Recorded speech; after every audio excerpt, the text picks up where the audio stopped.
慢慢如果就係冇拿捏好嗰條線，慢慢走下走下咧，你係會控制唔到你自己會心如鹿撞㗎，即係唔係啊？咁你已經係沉咗船啦。唔係啊！你有時傾下，你真係覺得好欣賞佢，哇！佢講嘢好有係啦，所以就識見喎，沉咗船。再加上佢靚，係啦，我哋頭先咪就係講，即係咩叫界線，即係有時都係要睇下對方，即所以係做人太靚都係有啲難處嘅。好啦，未嚟到。好啦，今日咧歡迎大家，我哋今日咧係講都嘻嘻地，我覺得係咪啊？邊界感，邊界感咧我哋今日會講男女之間嘅邊界感。我哋以前唔係叫邊界感嘅，我哋叫邊界感，應該係咪近來嘅 terms 咧？我都唔識啊。界線咯，不過都講開係界線。係啦，界線。不過我哋今日咧純粹就係講男女界線之餘咧，更加係講有另一半，係啦，大家都已經有另一半，或者其中一個有另一半啦嘅邊界感，係啦，邊界感。我第一次聽呢一樣嘢咧，係睇韓國嗰啲綜藝嘅，其實係。咁咧就係咧話，唔知大家喺度討論啦，喺度傾啦。跟住咧就話有一個爭議，就係咧喺韓國就係話，譬如你個男朋友幫你個 friend 夾，可唔可以夾嗰個芝麻葉啊？係韓國好中意食芝麻葉咧，會黐實晒噶嘛。即係佢話，如果你個朋友夾緊個芝麻葉，夾嚟夾去黐實晒，整唔開，咁你個老公或者你男朋友幫佢夾開得唔得咁樣咯？係啦，即係就係因為咁樣咧，就開始有個我就知道原來會有呢啲討論咁樣咯。即係咁樣都唔 OK 嘅。有啲人覺得 OK， 有啲人覺得唔 OK 咯。但係咁樣唔係純粹係 gentleman 嘅表現。係啱啊，所以咧男人的而且確 gentleman 係害死好多人。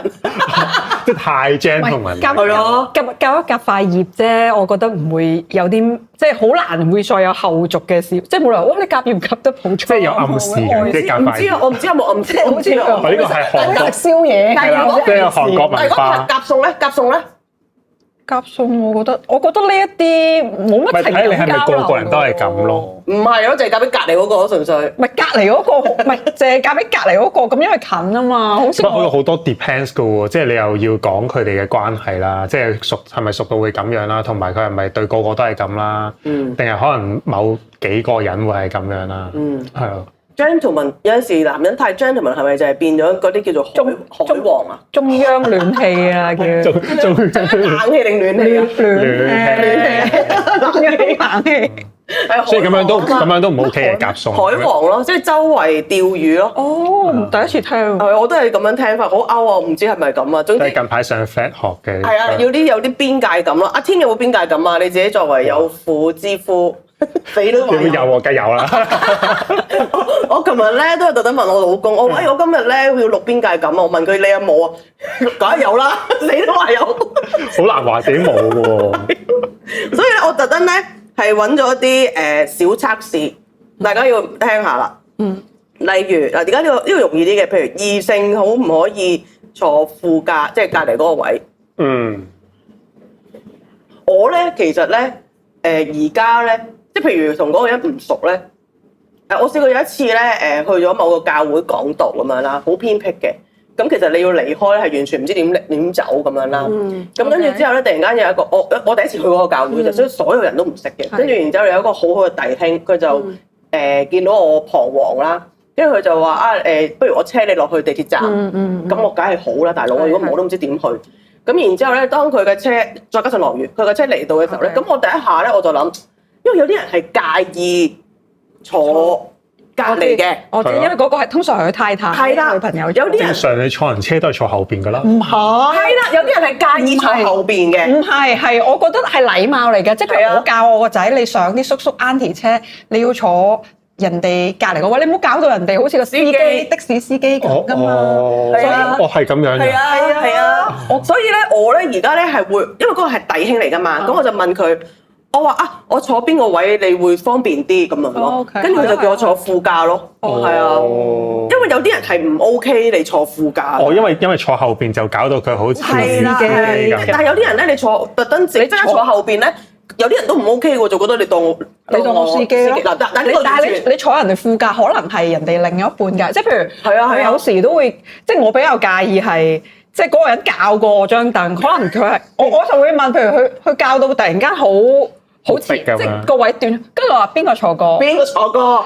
跟住然後佢話啊，因為佢就其實佢講就係因為我車好多人，後邊嗰個好高，所以佢要近前嗰個位。咁跟住我就話，即係冇人坐過。咪有坐過啊！即係咁，因為坐足5個人，就後邊嗰排嗰個高人，前後都有。係啦，咁跟住我就話咁我話如果係可唔可以請你提醒翻佢計翻原位啊？即係佢點係咯，即係。所以你唔介意佢坐，不過你介意佢喐過你個位。係啦，係啦。所以呢個位仍然係我嘅，你不能移動。係啊。我又未試過1對1咁樣坐車喎。1對1係啊，1對1啊。因為通常都係一班人坐噶嘛，所以就會係按翻啲高度啊或者咩咧，咁就分翻喺前邊定後邊。因為嗱，而家講1對1，我而家因為邊個？因為有時候咧，有時候譬如你後邊，即係你有啲有男有女咁樣咧，咁你後邊逼噶嘛，咁所以就會盡量係即係避免呢啲即係會好逼嘅尷尬嘅情況咧，所以就有啲即係相應嘅安排咁樣。唔係而家講1對1，即係如果有個係啦，早啲跟你啫。你老婆可唔可以坐人哋嘅車啊？1對1我又唔，如果我揸嘅話，我又唔介意佢坐後邊嘅。唔介意佢坐後邊？唔係咁，我本質上都係載佢噶嘛，即係我唔介意自己係司機。我真係諗住坐後邊。即係所以咁我都會坐後邊嘅。如果坐人車，佢上車嘅時候你唔緊要啊，你坐後邊啦。咁但係如果佢一坐直隔離咧，喂，你坐翻後邊都搞咩？唔係咁又唔會。我都冇乜嘢嘅，佢坐我隔離。唔係，我覺得睇下嗰個女人咧，就要佢個 case 係一種咩嘅態度咯，係一種即係君臨天下嘅氣勢，一開就開副駕嗰個位，我就覺得係有種咧，好似想宣示主權嘅味道咧，咁我就覺得唔 OK 咯。男人冇諗咁多啊，好明顯，男人冇諗咁多，所以咧唔會覺得呢啲嘢係會有人介意嘅。純粹係功能性嘅問題嚟嘅，對我哋。功能性問題。好啦，嗱，我喺上網咧揾到另一條問題啦。第二條問題咧就係咧，嗱，不分男女嘅，即係總之你譬如你另一半順路。同異性同事一齊翻工放工，每天得唔得咧？你define係咩順路先？順路即係譬如你唔會順到係屋企樓下咁樣噶嘛？定真係唔係啊？有陣時譬如翻工嗰啲人係你每日搭巴士都係撞口撞面嗰啲人嚟噶嘛？咁就係嗰種咯，即係大家都係搭同一架巴士。係啦，可能搭同一架巴士，大家喺同一個站上車。然之後大家都係翻工啊嘛，咁咪一齊搭車傾偈，一路搭車去到翻工咁樣咯。放工又會係咁。公共交通工具。咁你約唔約都會見到嘅喎，其實。係啊，約唔約都會見到㗎。咁約有乜問題咧？如果見到約係有問題，撞到唔係問題。不過應該咁講。不過如果成日都撞到，即係咁，我可能會提醒我老公，不如你會唔會早少？即係一定冇得遲啦，因為遲可能遲到啊嘛。咁你會唔會早少少出門口啊？聽下男方講嘅説話。唔係因為你翻同一間公司噶嘛，咁 suppose 都係搭嗰班車啊嘛，搭嗰班車啦，咁你都會有交流啦，即係都係叫做小，雖然又唔係朋友啦，同事咁樣啦，日咁樣傾偈。咁但係你都知，其實都知道大家即係都係嗰個時間翻工，嗰個時間搭車，其實好自然地，就算唔約，我哋都會好自然地就喺度撞到咯。嗱，唔係咁，我會令到呢件事咁咪撞到就會可能一齊行啊，傾下偈咁樣咯。哦，所以咧，阿 Tim 係覺得 OK 嘅，撞到咪見咯，係嘛？傾偈。因為你唔係特登撞佢噶嘛。但係如果每一天都係咁啱，就每一天都唔係啊！你慢慢，我覺得咧，你慢慢咧，跟住就雖然係即係起初係慢慢撞到，但係你可能往往之後就會有啲期待㗎啦，有啲嘢暗暗咁發生㗎。所以唔係啊，真係㗎，即係唔係好老實講，有時我唔即係我即係譬如。翻屋企唔想叫，都會行慢少少，唔想撞到啲人啦，係咪？係啊。喂，咁呢個另一個情況喎，咁我都會。唔係，咁我嘅意思係，所以如果係咁，即係除非可能即係半個鐘一班車嘅啫。如果唔係，我真係可能請我先生，你會唔會早少翻工啊？避開，或者唔搭嗰班車，或者如果即係講啲比較大路嘅地方啦，係咪？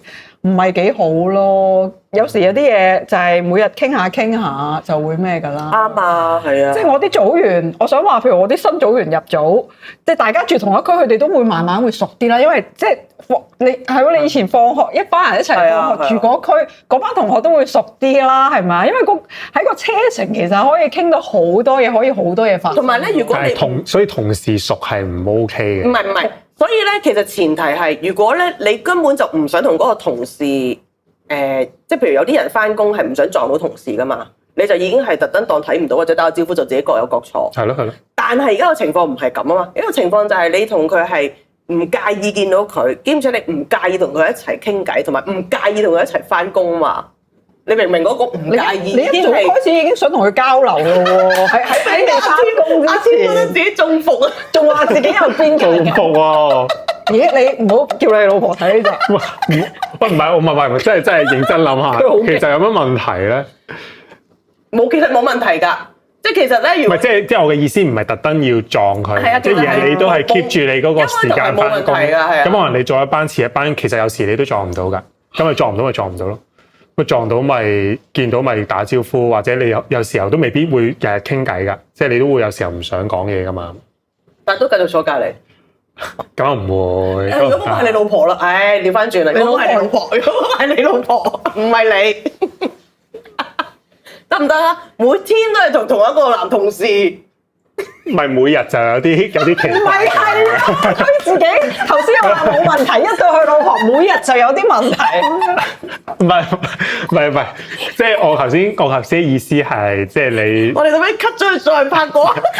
我頭先意思係即係你就算你每日翻工，你唔會係搭同一班，即係你唔會搭同一個時間。頭先因為講唔係半個鐘一班啊嘛，嗰啲即係可能你10分鐘、20分鐘班，咁你其實你遲咗少少出門，你已經會 miss 咗。係啊，我明阿添意思嘅，阿添意思就其實佢冇刻意去約。係咯。係啦，冇刻意去約。不過 Oby 意思就係其實有陣時咧就會變咗，你如果真係同呢個人咧係啱傾，又好傾。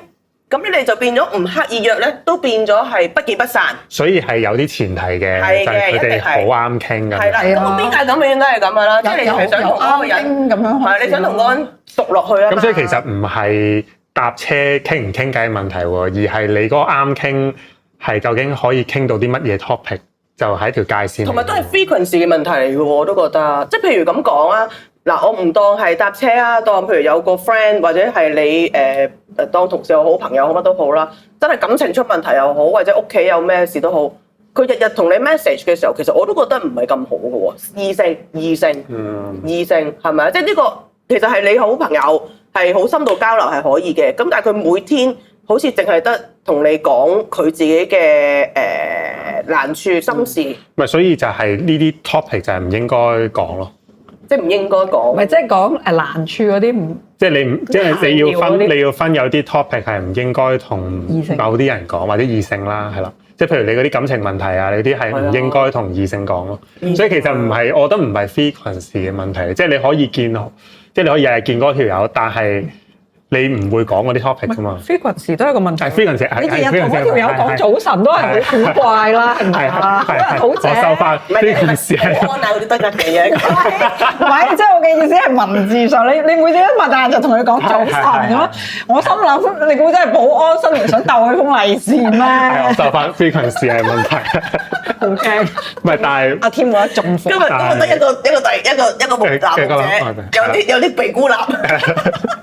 唔係，但係我覺得嗰個關鍵都係你揀啲咩 topic 同佢講啊嘛。哦，即係如果譬如有啲 topic 你覺得有啲踩線，譬如你係啊，即係譬如你講嗰啲興趣啊，即係邊度旅行啊話，嗰啲都好出事嘅喎。係啊，嗰啲係牽涉價值觀同埋喜好取向。死啊！覺得佢我死啊！真係冇嘢可以講喎，中意食咩啊嗰啲。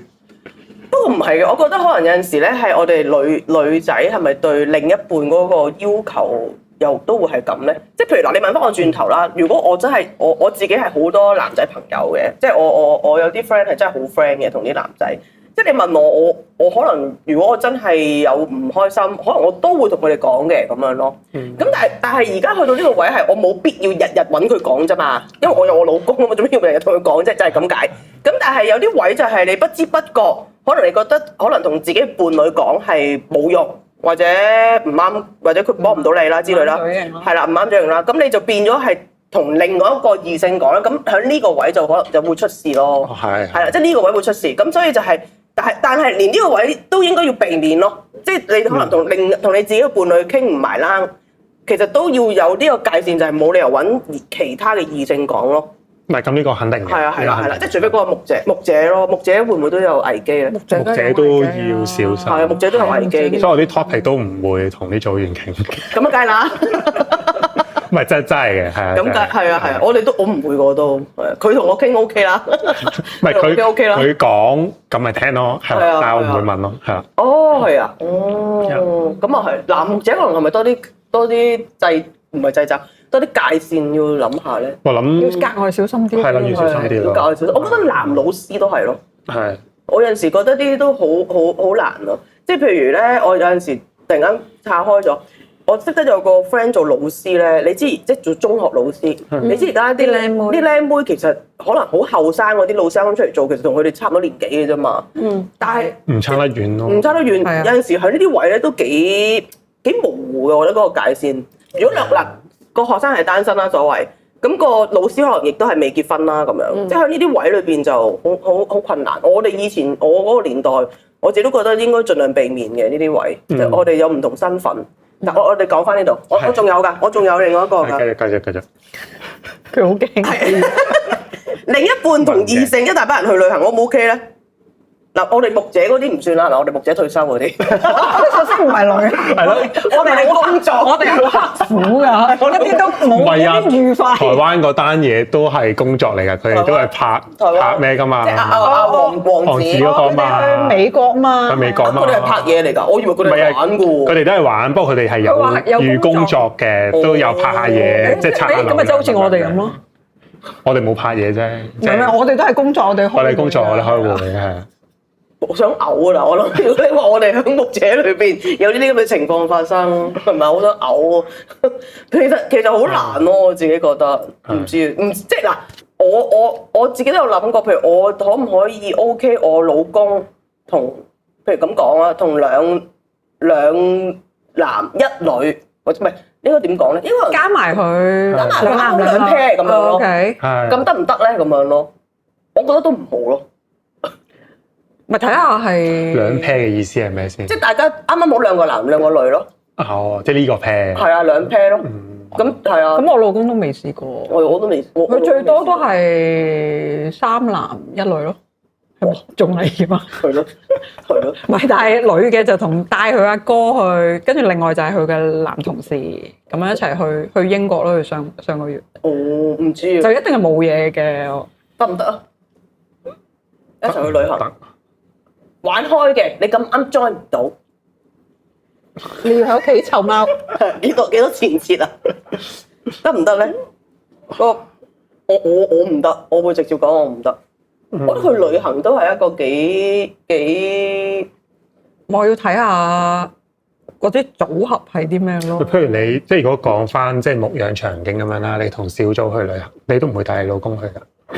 咁我得唔得？如果佢去到，佢去㗎，我可以。唔係，但係你之前都有去過噶嘛？係啊。係咯，我係諗緊呢個 situation。但係佢係成班女人，冇男人。有一個。我係 sorry， 睇唔到。有一個，佢本身佢太太都一齊去嘅。OK。係啊，有一個係。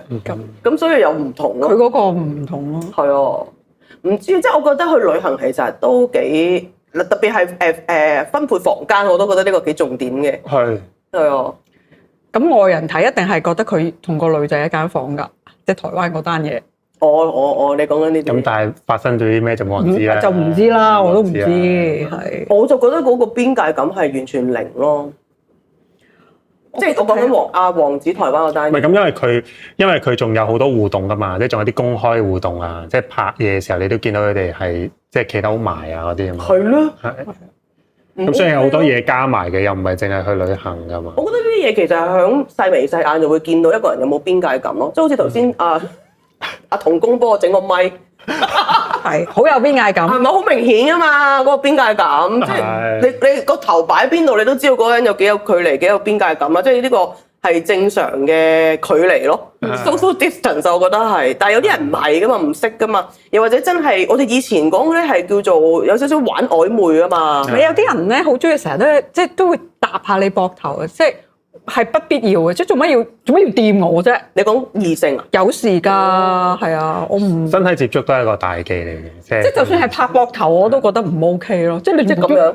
即係係啊！你無端端一個安慰你咯，唔係我唔使你安慰喎咁樣咯。即係點解你無端端掂我先？即係嗰種。我覺得我成日掂人㗎。唔係你同性冇乜問題。唔係異性可能我都會掂咯。我都盡量我覺得我係啊，係啊，我係不自覺㗎可能。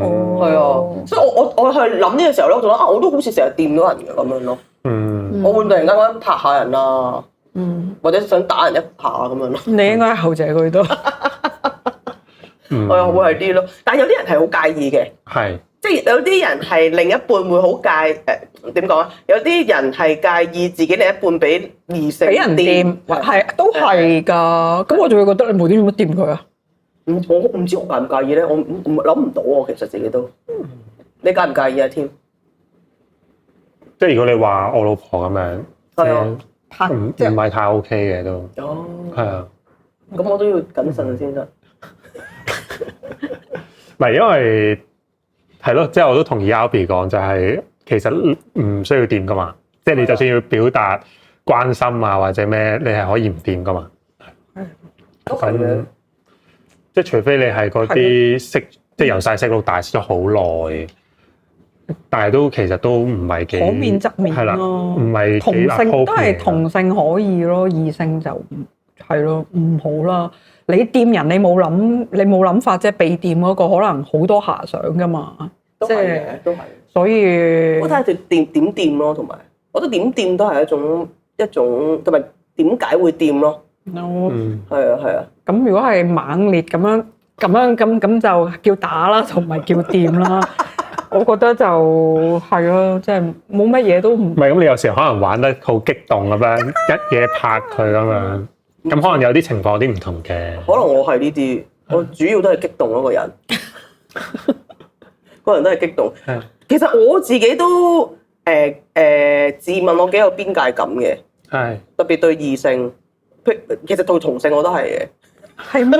唔係嗰種邊界感係俾人知道我係唔會即係同佢有進一步嘅遐想或者咩咯，係啊，所以都係傾嘅 topic 啊，或者即係點到即止啊咁樣。又或者我講嘅態度語氣咯，可能係，同埋有陣時我覺得嗰個邊界感，即係俾人哋知道，同埋我覺得我哋都應該要有一個 awareness 係點講咧？人哋個邊界感有冇入侵咗我哋咯？我唔知你即係對方你要守住自己條線咯，佢想踩個線，你要係啊，即係有陣時有啲人係想係不自覺嘅，未必係有意嘅，係，但係佢係不自覺咧，可能會做咗啲嘢咧，會令到你嘅另一半或者你覺得其他人睇落去係唔 OK 嘅咁樣咯。咁嗰陣時可能就要 stop 咯。所以我而家唔好諗到實際例子啊，即係。同埋喺我哋呢個場景裏邊，其實我哋係瘋狂，經常係單獨同異性食飯約談。其實係咁啊嘛，係嘛？經常咧，唔好瘋狂。你勤力啫，我就冇瘋狂。同埋有啲教會唔得噶嘛，係有啲教會係即係你同性睇翻同性異性，即係異性唔可以噶嘛。但係我哋係即係唔係啦咁。但係我都譬如我都會有少少唔同嘅喎，同性同約異性。即係譬如我約同性咧，可能我約嗰啲地方餐廳咧，可能係會舒服啲、靚啲咁樣啦。但係我約異性咧，可能係去茶餐廳咯，完全係冇 friend。係啊！即係我係特登嘅咁樣咯。我唔知你哋會唔會？即係我係覺得你嗰個環境裏邊，你就係已經唔會有啲咩亂，即係唔會諗啲乜咁樣咯。係，即係男人的浪漫食緊肚。我即係就算約喺邊度食，都會有嘢諗嘅。都會係㗎，會啊，我會咁諗㗎，係啊，我覺得都係一個，因為你個環境你都會影響個氛圍，同埋影響其他人。譬如有人行過見到，我都覺得會唔好咯。即係譬如無厘啦間，我同一個男組員響一間好靚嘅 cafe，係咯。或者係咯是但咯，即係好似高級餐廳咁樣咯。其實冇嘅，我哋其實從來都冇試過啦，係咯，會做呢啲錢啦，最多係牛大人嘅啫。係啦，即係咁樣。咁我都覺得最多食麥當勞啫，真係。佢嘅至愛。麥當勞我都唔會嘅，咁但係我好少會。但係你唔覺得傾偈係需要啲可能坐得耐啲啊，或者安靜少少？可能翻嚟咯。咪可以坐得耐嘅茶餐廳。係啊，茶餐廳係可以坐得最耐喎。係啊，佢都唔趕你走嘅。係啊，係啊，即或者如果真係好講啲嘢，你明知係好可能要多啲空間係啦 privacy 或者唔想俾人聽，我就會翻嚟咯。MFC 係 MFC 咯咁樣咯。但係如果係約異性，我就會約啲即 public 已經唔係咁簡單，而係嗰個餐廳係啲乜我都會約咯。即譬如如果咁講，我同性同姊妹去約談，我可能同佢行公園咧，我 OK 嘅。但係嗰個係弟兄咧，我就唔會想同佢行公園咯。我會係咁咯。我會咯。阿天唔敢回應。唔敢講。因為我覺得可能喺呢啲位裏邊有陣時都唔知，即係咁咯，係咯。我覺得呢啲都係叫做邊界感咯，係嘛？即係已經有一個大環境已經提到你就係唔會有嘢做到啲乜啦。其他人望落去都唔會誤會或者亂諗。我覺得呢個位都緊要噶嘛，因為我自己做傳道人，我都唔想俾人哋覺得我阿挺咗一無啦，同個唔係佢老公喺度行美孚公園啊咁樣咯。咁你話佢小組弟兄嚟㗎，咁都好奇怪咯，我自己覺得。海旁咁嗰啲咧，你明唔明啊？哦，係，明白。都係行㗎嘛，海旁咁樣咯。OK。係咯，其實有冇話唔得嘅？都 OK 嘅，都舒服嘅。咁我都唔想。咁我都試過一次嘅。confess 唔係睇下邊個海旁啦。我都試過同弟兄有一個弟兄喺荃灣嘅海旁。好醜。係啦，即係嗰啲咧係即係純粹係因為已經喺荃灣行完啦。咁呢個係咁，我嗰陣時覺得係一個真係一個牧養嘅需要嚟嘅，因為佢嗰陣時係即係好困難咁樣啦，係啦。咁佢提出。就想行下咁樣，咁一齊行下。係，咁呢啲 OK 嘅。你唔係每次啊嘛，係啦，又唔係成日，唔係瘋狂啊嘛。我哋都係。所以係次數都係有關係。呢個位係我自己約嘅時候，我會咁做咯。即係我唔會第一下約佢傾，我就不如我哋行尖東海旁啦咁樣咯。我哋搭天星小輪啦，即係我會講呢啲咯。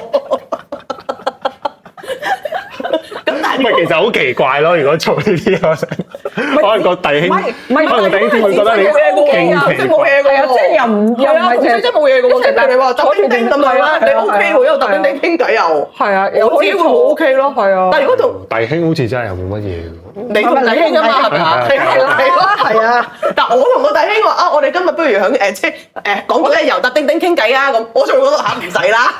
我哋響茶記攞杯綠檸茶嚟飲啦咁樣咯，我會係咁講咯。即係你好奇怪啊！即係你明唔明啊？即係會係呢一種，我覺得呢個係邊界感咯。即係對我哋做傳道人嚟講，就簡單啲去諗咯。係啊。即係但係如果對弟兄姊妹嚟講，我覺得呢啲位引申落去就可能係，即係譬如有陣時喺公司食飯，你同同事係全部都唔啱傾，係得一個異性啱傾嘅。咁你每日都同佢食飯，咪唔 OK 咯？我覺得係咁咯。即係其他人望落去係好奇怪咯。我覺得嗰種邊界感就係有另一個向度，就係其他人望落去會唔會覺得你兩個有嘢？好係啊。係咯，即係我都會咁樣諗咯。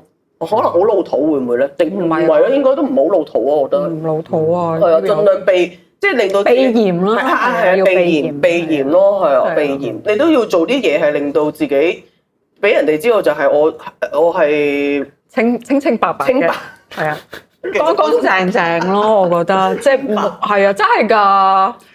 係咯，係咁樣。唔好落人口實咯。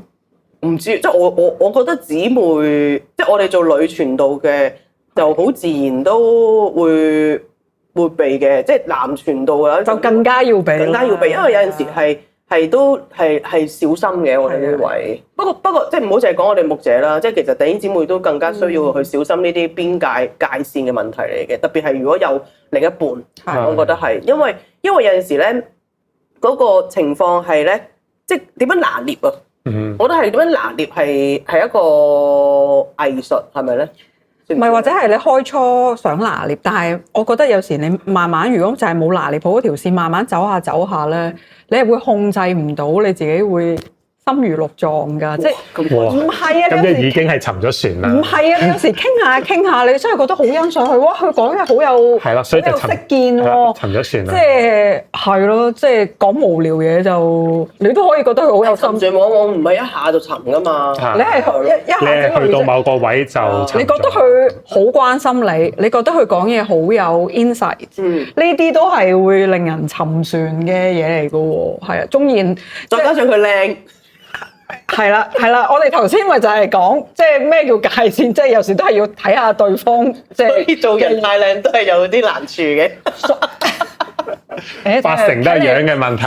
係㗎，即係如果太古怪，你條界線就會唔係，即係如果你自覺係靚啊，係你就更加嗰條界線要再緊啲咯。係啊，因為好容易令人有遐想。即係你自己覺得自己好 charm 嘅話，你更加要有界線咯。啱唔啱先？係咪？即係所以我係咁。哦，即係講咗咁耐，原來係呢個目的嘅。唔係，或者係你另一半覺得你好靚，總之覺得咧任何 approach 你嘅異性咧都會中意你，你都係咩嘅？但係有啲奇怪。呢個應該網上係咯，唔係呢啲安全感問題。唔係，有時可能你老婆覺得你好靚，你覺得係人都會哇。唔係嗱，如果真係咁誇張，真係安全感問題。係有陣時安全感問題咧，都會令到嗰個界線係幾煩嘅。係啊，即係你都要諗就係點解我嘅另一半會咁不安咯？會唔會就係因為嗰個界線我就係太過太 loose 定係太模糊？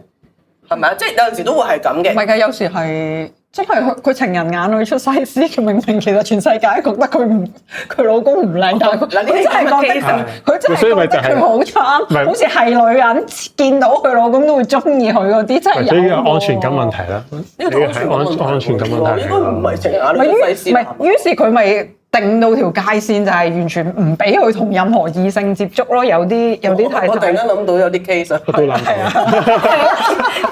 咪就係咯，係嘅，都係嘅。但係咁樣都係唔健康。唔健康啊！唔健康，因為你唔可以咁樣完全唔俾人哋正常社交噶嘛。咁但係呢個都係一段關係裏邊嘅安全感問題，係啦，同埋亦都唔可以永世都係咁啊。係啊，即係我覺得係嘅，即係嗰個拿捏位係好難嘅。即係究竟點樣拿捏就係，譬如頭先我哋講呢啲啦，又或者係我哋嘅另一半點睇啦，係咪？呢個位要拿捏咯。就譬如如果我另一半講到明我唔中意咁噶啦，咁你繼續做定係覺得做咩唔信我啫？咁而家有陣時會係咁噶嘛，係啊，即係可能你往往就係出事都係呢啲位嘅啫。不過我都好相信伴侶嘅直覺嘅，即係佢唔會個個都即係啱你啱，即係即係會 feel 到嗰個人有啲嘢咁。係啊，即係譬如我同阿 Tim、阿 Victor 嗰啲。即係我老公唔會，即係就覺得好咁同邊個？唔講得啦。其實係冇嘅，呢度所有嘅同唔係即係而家佢認識，即係佢都知道，唔係佢有嚟過，佢知道好晒。咁即係唔會覺得有啲咩？唔會覺得有啲咩嘅，係啦，即係大家都覺得係啦。正常啊，係啊，即係我都話我都好多男仔 friend，我老公都唔會覺得我無啦啦有曖昧，即係唔會覺得我，即係因為我係真係會單獨或者兩個，即係譬如我加埋我3個人，係2個男仔，我1個女仔出去食飯咁樣噶嘛，我老公都唔會覺得有啲咩奇怪嘅，因為真係識咗好多年咁樣咯。我自己亦都唔會覺得唔可以同異性單獨食飯嘅，即係如果係 friend，即係唔係講緊即係係啦，即係總之係 friend 咁樣咯。咁所以我都唔係覺得哇，完全唔能夠有呢啲社交，不過係爭在係你另一半點樣睇咯。即係如果我老公覺得唔 OK 嘅，咁我都可以唔食嘅。冇備咯，要先係啦，咁係啊，同埋唔好約夜晚咯。夜晚我都照去喎。唔係即係晏晝個感覺冇咁返工啊嘛。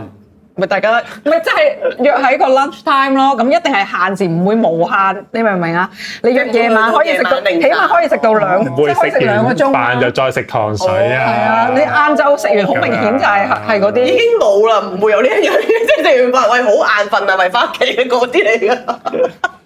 哦，係都啱嘅，即係總之你唔會玩到即係凌晨先翻屋企嗰啲，唔識翻屋企咁呢個係呢個都係啦，呢個好正常啊，呢個應該要啊。我而家係有時約談埋佢尾班車咯，即係都會同唔係即係譬如有時崇拜完咗咁我都話啊唔得，我哋係要趕尾班車嘅咁樣咯。我直情唔會咁夜咯。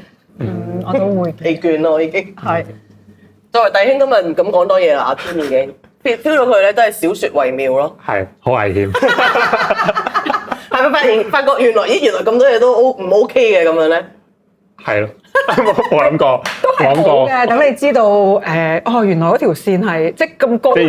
但你老婆都冇講過唔 OK 啊，即係其實 OK 咯。你哋兩公婆係啊，都冇乜嘢係咯，即係互相信任咯。咁我覺得明白工作嘅性質咯。因為一來都唔好淨係賴工作嘅，即係我覺得係即係大家都有啲默契，就係咯，即係大家知道條線喺邊㗎嘛。即係你係咯，即係我頭先講一樣嘢就係你有啲topic 你係唔會揾異性傾嘅咁樣。咁因為我自己嘅可能我係啦，我嘅經驗啦，即係或者我認識嘅人啦，係啦。即係我覺得嗰個好容易出事嘅位就係通常都係打開咗一啲唔應該打開嘅題目，係啦，就傾一啲唔應該傾嘅嘢啦。請問例如咩？即係譬如你一啲比較，即係你比較啲內在啲一啲，即係可能啲，即係你冇同人講過嘅感受啊，或者呢啲好秘密嘅嘢啦，或者係一啲即係可能感情問題啊，嗰啲咁樣嘅嘢，有陣時做牧者好難唔掂到呢啲嘅喎。唔係佢嘅意思係佢唔講佢自己，即係譬如佢可以掂第，佢唔講第，只會同佢講。我唔會揾一個異性同佢傾呢個問題，係啦咁樣咯。哦，咁就算你要傾呢啲嘢，你都揾同性傾，咁樣。所以我覺得係咯，你唔打開呢啲話題咧，就小心啲，就安全好多。係啦，咁樣都係嘅。係啊，所以反而你就接送啊、坐副駕啊、順路呢就 OK 啦。唔可以，唔係因為功能性嘅問題嚟㗎，係啊，咁樣咯。通常係咁啊，係咪咧？即係女人咧會睇就係呢啲細眉細眼嘅嘢咯。喂，突然間諗到一個，可唔可以 O 唔 OK 用飲同一杯水啊？同異性？哇，同性都唔係幾好啦，係嘛？係咯。係一個衞生嘅問題嚟。你呢個係可以 share 噶嘛？係啊，可以 share 噶嘛。我就唔得嘅。我就通常就係我係口水乾淨派，即係總之你飲咗我唔會掂，我都唔會同你 share 嗰啲咯。係啊。我諗起發生過嘅咧，就係成班人咯。咩意思？成班？即係譬如嗌咗唔同嘅嘢，你話你嗰杯酒好飲喎，我想試啖啊咁樣咯。係啦，咁可能就會咁樣傳啊咁樣。Oh my god！我完全唔 OK。但當然唔係同一個位啦，即係即係聖餐啊！我以前喺外國聖餐咧，佢真係咧換一換個杯俾你，或者抹一抹佢。係啦，攞張毛巾抹一抹。嗰刻都覺得唔係幾 OK 咯，即係佢抹一抹就係咁樣，真係同。大家係考慮衞生嘅問題多啲啊嘛。定係你覺得係一個親密嘅表達先？係啊，交換口水兩樣都係咯，兩樣都係啊，係啊，兩樣都係啊。咁我同我老公梗係可以啦，係咪？係啊，我係大部分我嘅朋友我都唔 OK 嘅，但我有少部分一兩個朋友我 OK 嘅。嗰一兩個朋友可能我真係識咗好耐嘅中學同學咁樣咯。咁佢飲我嗰啲，可能我就 OK 啦咁樣咯。即係可能係真係覺得嗰個親密度 OK 咁樣咯。係，即係會係咁咯，係啊。譬如我哥咁樣，我都 OK 嘅。即係去到呢個位啊，但係一般我都唔 OK 咯。即係譬如如果我飲咗，突然間你唔知道飲咗嗰個咧，我就唔會再飲噶啦咁樣咯。係啊，係啊。唔係即係單獨我都唔 OK 嘅。單獨唔 OK，唔係即係一大班。我講緊一大班人咁。就反而 OK 啦。反而我覺得好似又冇乜特別嘢咁樣。我忽然間諗就係有時去係咯嗌嘢飲，哎呀佢話佢杯，咁我哋小組我都唔會有嘅其實。但係都係一大班，同埋除非都係同性，係啦。除非佢個杯嘢佢未飲，但係唔會啊，佢未飲我點知好飲？所以我冇除非。唔係你話你個杯好靚，跟住你飲咗先，我都唔會。唔係通常睇情況嘅，即係譬如有時候啲即係真係想試嘅咁就會啦。喂 share 一個飯咩？唔係，但係即係嗰啲好特別嘅。share 一個飯你都係會揾隻碟再滗出嚟。唔係即係 I mean 嗰啲好特別嘅場合，即係可能。即係你可能唔會成日去嘅嗰啲，咁你嗌嗰啲嘢，咁你就會試啦。但係你譬如平時食飯咁樣，我都有諗起一啲狀況都唔 OK 嘅。即係譬如你一杯好大杯嘅嘢咁樣，跟住 share 啦咁樣係啦，都係揾翻同性嘅係。即係我都唔 OK 係同個異性 share。咁我自己飲晒。係啊。係咯，我最後都係自己飲晒啦咁樣。自己飲晒。係啊，其實我都幾多喎，諗下我自己。甜品咯。喂，你成日小組食飯啊嗰啲都會發生呢啲狀況。唔係佢攞隻乾淨嘅巾匹一個，跟住然後之後就咁咪 OK 咯。唔知咧，唔係而家講緊單獨啊嘛，而家講緊單獨，即係講緊呢個邊界嘅單獨，單獨幾好嘅。係啊，單獨啊，即係譬如而家係去到呢啲位係你已經好似佢話齋，你唔係第一下就沉船，你第一下係覺得冇嘢嘅。係嘛？然之後你係慢慢咧，你先至會覺得出事。其實嗰個邊界感應該係由第一下裏邊就已經要 set 咯。即係我會係咁咯。即係譬如如果好似我一開始講個例子係，哇順路，我日日翻工放工都同佢同路嘅，搭同一架車，其實就即係要有個警覺性，就係如果我已經有另一半，佢亦都有另一半，我就更加有警覺性，就係其實盡量都係要避免咯。係啊，即係要避免就係少咗呢啲嘅時間去。咁成日一齊，所以就要，就算係，所以就要搭其他車。唔係，或者係就真係冇辦法半個鐘一班嘅，即係咁唔好我坐後邊，我今日靜下，或者想休息下咁樣。係啊，真係要特登有個距離咯，我覺得係要。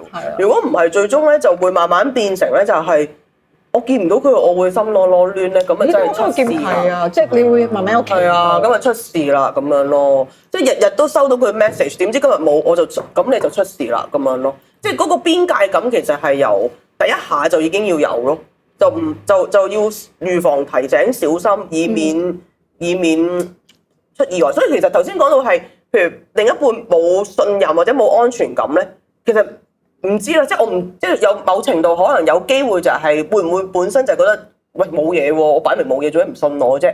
即係會有呢個位，但係其實就係可能呢啲位就令到對方覺得點解你唔點解你唔可以為咗我嘅緣故去避忌咧？點解不分男女啊？我真係再澄清，係不分男女，即係唔係就係話女仔要男仔咁做？我覺得男女都要咁做咯，係男女都要咁做。即係譬如咧，譬如有啲人咧係我突然間諗到例子，即係諗個 case。譬如有啲女仔拎嘢咁樣啦，即係攞住好多嘢咁樣啦。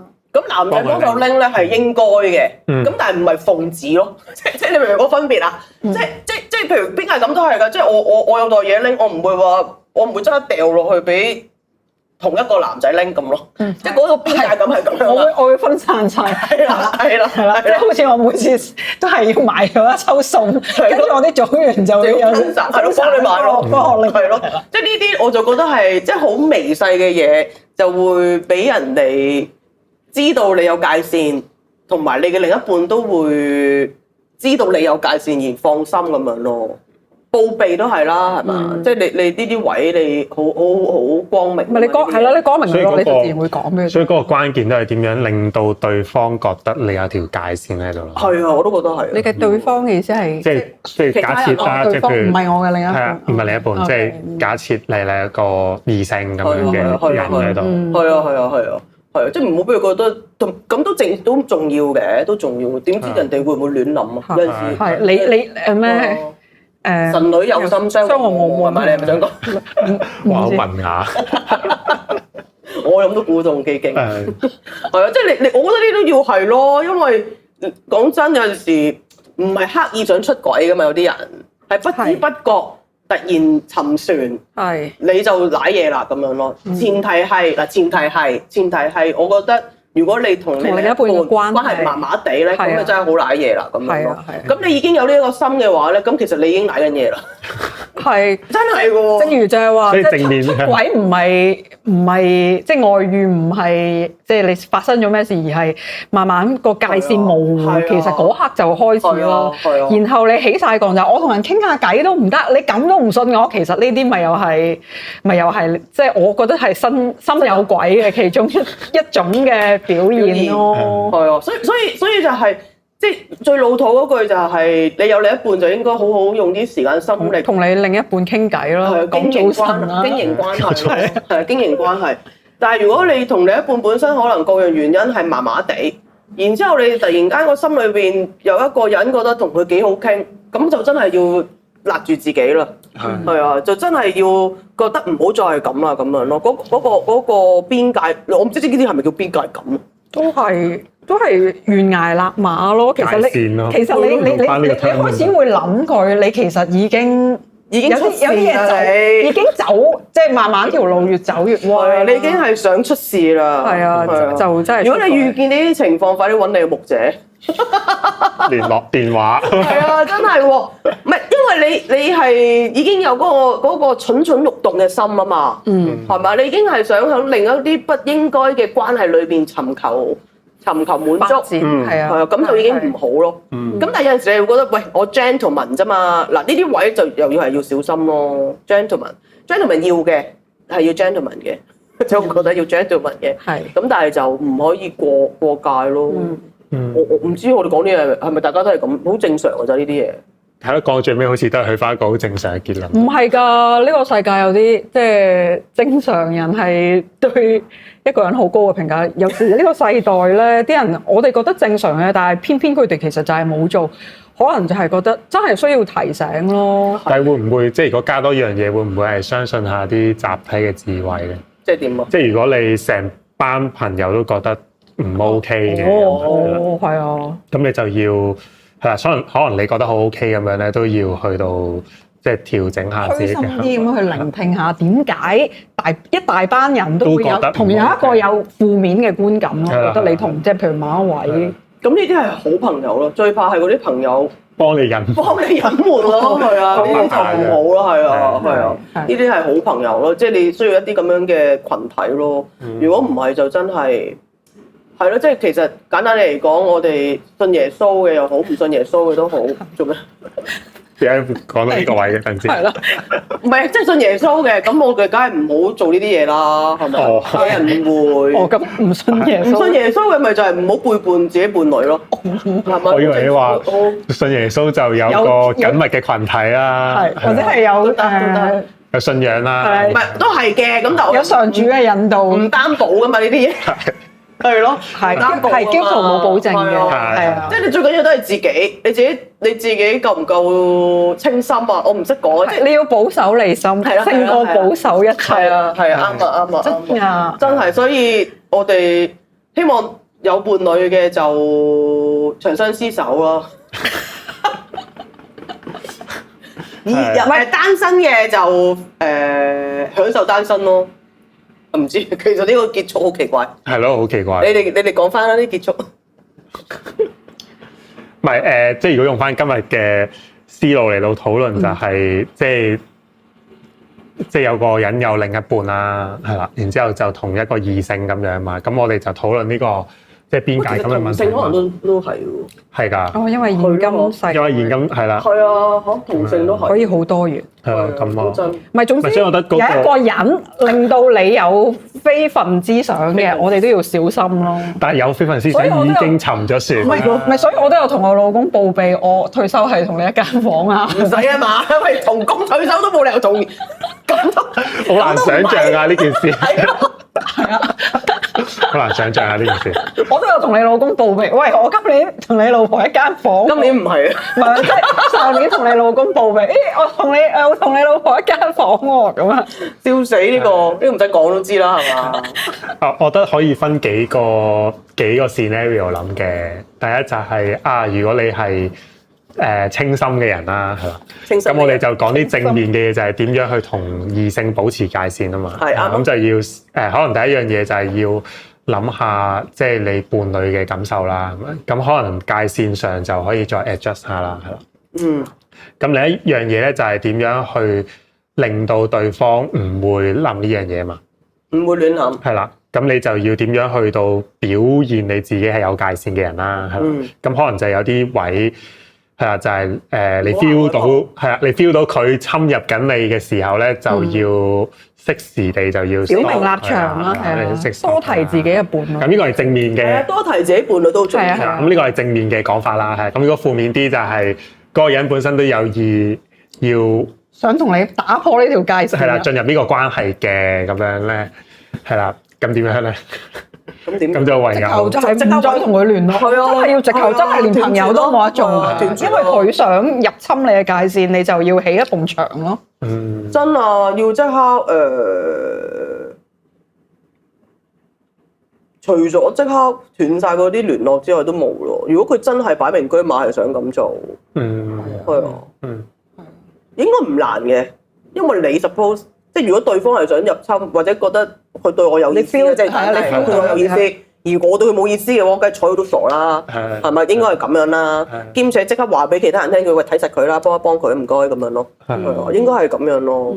但係如果已經去到再進一步，就係佢對我有意思，而我都喂正喎，咁你就你都要即刻 cut 啦，其實你即刻要揾牧者嘅守望你，揾一班弟兄姊妹同性嘅守望住你。所以其實去到呢個位，突然間諗到就係，如果你對嗰個人有意思，你首先要清楚嗰個人個 status 咯，佢係咩 status？即係如果佢一日都仍然係喺個關係裏邊，即係婚姻狀態裏邊咧，都唔好令到自己陷入呢個網絡啊！都係真係喎，因為而家太多狀況啦，即係但係佢一日係未清楚嘅時候咧，都唔好搞咁多嘢咯。係啊，即係呢個位，咁所以即係你唔知道唔應該再有下一步嘅話，就係要停咯。呢個都係界線嚟嘅，一定係界線，呢個界線先可以清晰。係啊，即係你唔好覺得哇，人哋即係好多電視劇都係咁講，佢哋兩夫婦已經唔好噶啦，成日鬧交，分房瞓，噼里啪啦，所以我哋而家咁，千祈唔好。你等人哋搞清楚晒啲嘢先啦，即係真係做好手續，你先至去做下一步啦。唔好將自己搞到咁混亂啊，係咪？即係呢個都係一個線，一條清晰嘅線，就係所有嘢清清楚楚，唔好咁辛苦啦。唔可以重疊㗎嘛，唔可以重疊，係唔可以重疊，係啊。所以呢樣嘢係我哋都係啲老土人咯，但係好重要嘅係呢樣嘢啦。保持界線有助身心健康咯，有助身心靈健康。所以我哋應該今日差唔多，我今日冇計線，唔知講到幾多，係啦，應該今日差唔多啦，係啦。咁啊，總之祝大家保持界線，有助所有嘢都健康。拜拜。